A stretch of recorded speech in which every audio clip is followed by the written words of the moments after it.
Good evening. My name's Cassandra, and I'm going to be speaking to you about the art of deconstructing a linear system. My story is one of curiosity. The surprises that life gave me when I stepped into my destiny and out of my belief system.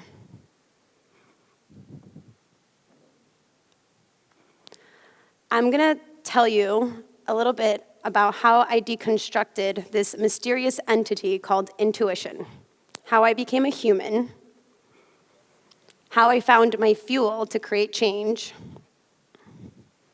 and how I used that fuel for self-discovery, and how that brought me to a much deeper lesson than I expected.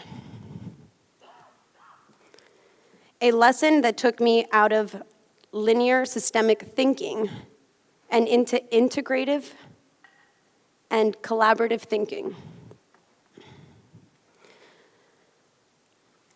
I grew up in the Western world that is focused on individualism and capitalism. And in this system, we value profit and competition. So in my 20s, when I got into the workforce, I was a bit disappointed that I had been developed and had been taught how to be extractive and be reduced to what I produced. So I decided to start my own company, since I didn't like the system I was in. I thought I would build my own dream and feel fulfilled. So I started my own art management company in Miami. It was very exciting, working with different clientele. I was producing events, even in Art Basel, and even with amazing nonprofits like Street Art for Mankind. I had everything set to feel excited and fulfilled in my life. But actually what I came to realize was that I built this business on the same foundation and the same mindset that I had been programmed with before. All of my conversations, all my social networking I ended up talking about the hustle. I was hustling for myself, and I was hustling for my clients. Our conversations revolved around how much a painting was worth, how much an event could produce, who could we invite to the event, and what was my cut at the end of the day. So I wasn't very happy with this, because at the end of the day, I was still being reductionist, and I was still being extractive of this beautiful artistic world.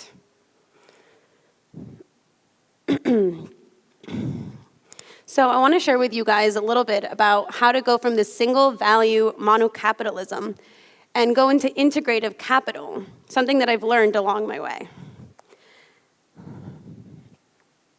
How we can go from just valuing currency and assets and really figure out what goes behind those currencies and assets. What is the building blocks and the wealth that make up our marketplace? So here you'll see some different forms of capital. Financial, the one we all know about. Biological, material, experiential. So for example, here in the Riviera Maya, we have richness in biological, cultural, and even social capital. If it wasn't for our rich ecosystem, the cenotes, the ocean, we wouldn't have such a great ecotourism business. If it wasn't for the culture, the pyramids, we wouldn't be a hub for people from all around the world to come and visit. So in my life, you can see the blue was my return on investment when I was in this art management world. It's a pretty low bar. And what I actually wanted was a lot more, but I didn't know how to get that. I didn't even know that this existed. So I had my beautiful dream, and then all of a sudden, I found out I was a fraud. This made me really angry. Not only just angry, but depressed. I felt inadequate, like I didn't know how to fulfill my own life. I didn't know how to not be in an industry that exploited me as a resource. So what did I do with that anger? I took that anger and I focused it on an identity that I could live with, that I could figure out, that I could understand in that reality. So I became an environmental police. All the events that I went to were, you would see plastics being thrown away all the time, single-time use plastic. And this started to make me angry. You know, I displaced that anger. I started to see plastic as a mirror of myself, something that was exploited. It's an exploitation of our Mother Earth's resources, and I was one and the same as plastics. So from here, I decided to do some research. I had to figure out what was my next step. I started to research how I could solve this plastic problem. I decided to research around hemp, around corn as biomaterial and alternatives to plastics, even mushrooms.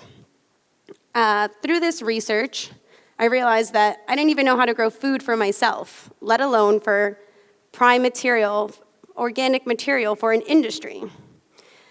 So here I was again, thinking, what do? I gotta create a change.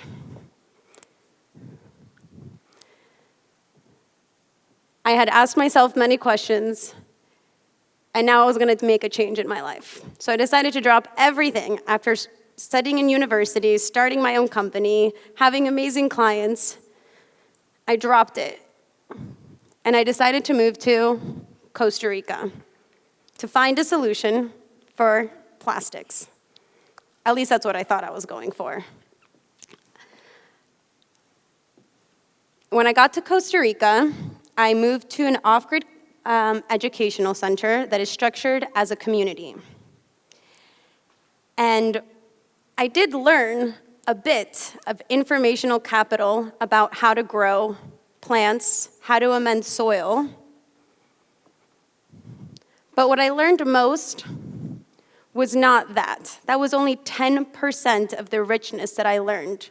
Living in community and participating in a place where we had shared values and a common purpose really showed me how a collaborative, symbiotic system can work. I started to feel the richness of all those other forms of capital integrated into my life. It was no longer about this informational or financial capital. I really felt a connection to nature, to myself, and to others, something way deeper than I had ever felt before.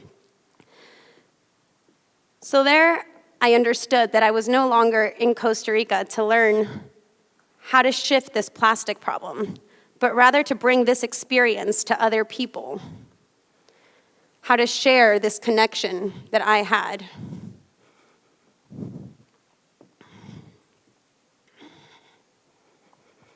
For the last 3.5 years, I've been working on a project here in the Riviera Maya called Tierras Nativas. It's an integrative and intentional community here where we are combining systems to provide a holistic living center.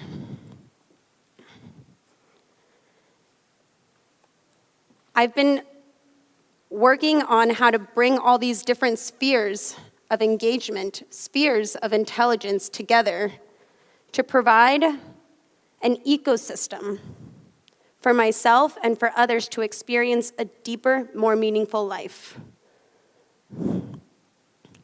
Through my research, I've come to realize that community living actually provides solutions for our environmental crisis, for our financial crisis, and also for social issues.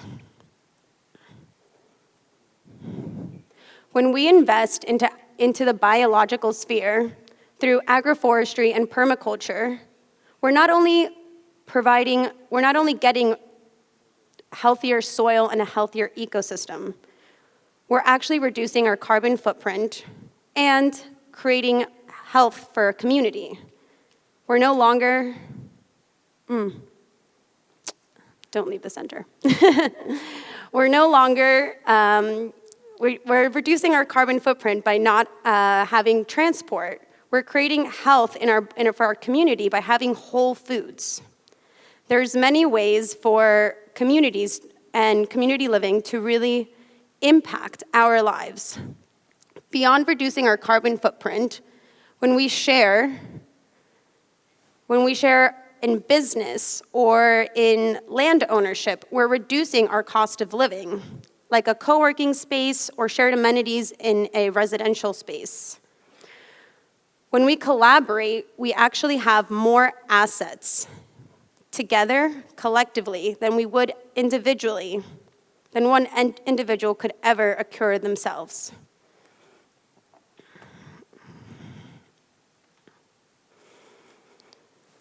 For me, the most important is the social sphere.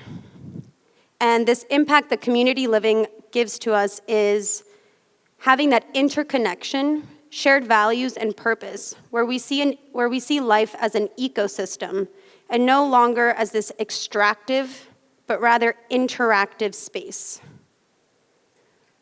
This really creates a wellness in our life and on our planet. So here I kind of took the forms of capital and wanted to introduce you to the spheres of intelligence. And we can see that each of them individually have so much value and purpose. But when we start to connect the dots, what we create, instead of having spheres of intelligence, we have an intelligent ecosystem.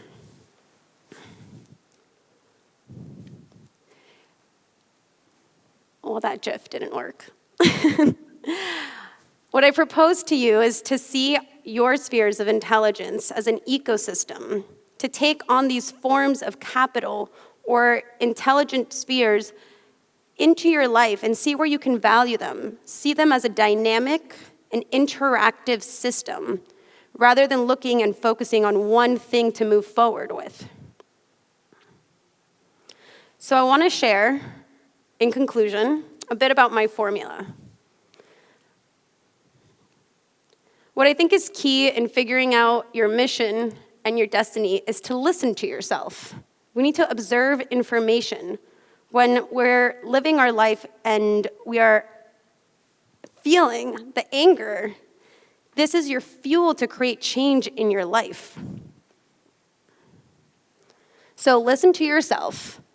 Ask yourself those hard questions. You don't need to have the answers. I did not have the answers. I just kept going, pulling the string, if you will. Allow yourself to be wrong. This is a really important one. If I hadn't allowed myself to be wrong, and I was stubborn, which I am a little bit, I would probably be growing hemp right now, a monocrop. And instead, I'm living my dream, building a community here in Puerto Morelos. So allow yourself to be wrong. You're your own master project. This could be looked at for your business and your life and your relationships. How do we integrate this information and understand that we are not stagnant but dynamic beings? Become a multifaceted investor. Invest in yourself in as much integrative capital and get your return on investment. Value diverse profiles. If you diversify your profile, you have resiliency, financial profiles, and also your life. And last but not least, dynamic intelligence provides wealth and health. And it's not just for you, it's for your family, it's for your relationships and your community. Thank you.